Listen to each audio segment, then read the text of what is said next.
Notice over here in the toolbox under Web Forms, we are going to scroll down, and you'll see down here, here are my validators. Notice required, compare, range, regular expression, custom, and validation summary. I'm going to take a range validator, and I'm just going to drag it onto the page and move it up here. And the only thing you have to check on these things, I'm going to go into HTML, and I'll show you this thing. Notice here it is, ASP Range Validator. Now I can set properties out here, but there's actually an easy way to do that. But you always want to make sure that this thing drops between the form tags. Most of the time it will, but if it don't, you'll just need to move it up there. So with the Range Validator, I'm just going to go set the properties on this thing. So I'll click on it and highlight it and then go to the properties box. And you'll notice, I'm going to pin this thing out here so we can see it a little better. You'll notice, first of all, we want to set, I'm going to drag this out so we can see it, the control to validate. Now this is really cool. Which control are we trying to validate with this particular range validator? And if I click my drop down, it will show me a list of the controls that I can validate on my web form. In this instance, obviously I want to validate text box 1. Now, since it's a range, I need to come down here and set the maximum value that I can have, and I'll say 6. And what's the minimum value I'll allow here? And I'll say 2. Then I can go up here to the error message, and notice it defaulted to range validator. If I double click this, I can now type my error message. Please use a value between 2 and 6. I'll put 3 periods. Notice the for color is red, so I can obviously choose which color I want that to be, and I'll leave it red for now so we can see it. And with this, we should be ready to go. So I'm going to unpin this. And while we're here, let me point out one more thing in these properties. Notice under display, we have static, dynamic, and none.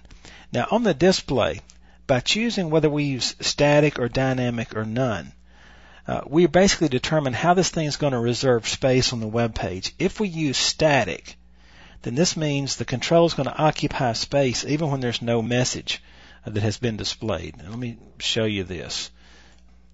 If I use static, then in the layout, if we use flow layout on this page, this space is always going to be here.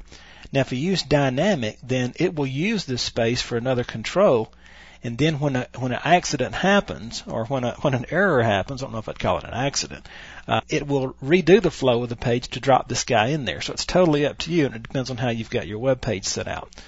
So now let's run this page and take a look at it and see what we get. Now a lot of times, and I'll go back and create an error message in just a second and let you see. Notice now if I put a 3 in here and press this, no hassle. It's going to post it to the web server, not a hassle. Now I'm going to put 7 in here, which is outside our range, and notice it says, can't do it. Please use a value between 2 and 6. And I can put 9 in there, and you know what's going to happen. Notice if I put 4, everything's fine. The thing posted to the web server. Everybody's happy. Now, if, for example, I had any kind of problem with the way I set up my range validator, it will politely tell me that I've messed something up, and I'll show you a good example here.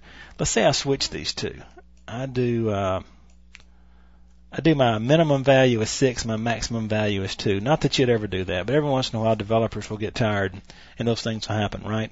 When I run this, you're going to notice what's going to happen. It's checking that for me, and I'm going to get an error message, and it says the minimum value 2 cannot be less than the minimum value of 6. And so when you see these things, and it's going to write all kind of stuff, then just come back down here and look at it. That's validation. All the other validation controls work very similar to that. Different ones have different properties that you're going to use, but just work with these things and keep in mind I can point multiple validation controls to this same control. So that was a range validation.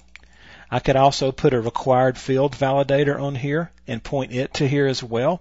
I could put a custom validator on here and point it. So I'm not limited by how many validations can point to one control box. That's validators, validation controls. These things are absolutely super.